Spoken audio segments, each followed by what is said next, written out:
Where does the name for Rhyl or Rhyl come from? So today I'm in Denbighshire on the north coast in Rhyl. The name's got two theories as to where it comes from. It's either from Hill, which is a borrowing from English, meaning the, and hill meaning a hill, or it's from Rhyl, so meaning the, and hail, which is a word for road. Now, Rhyl is the most likely because the earliest records in English of the town call it hill. But the other one is also a possibility, but hail usually comes from South Welsh, so I'm not entirely sure.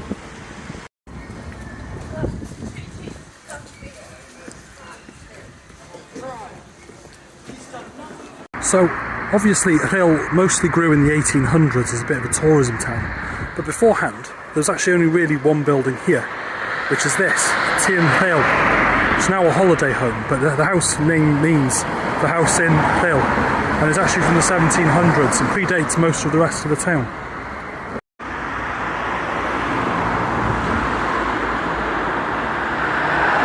Right, I know that because I've mentioned Rhyl on the internet. Some people are going to be very tempted to jump into the comment sections and tell me how awful the place is.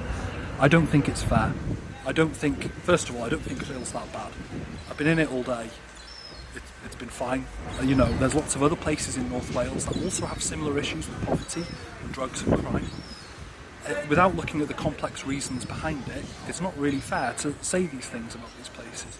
You know, Rhyl used to be a really bustling tourist town until the 60s, when suddenly cheap flights to Spain took away most of its income.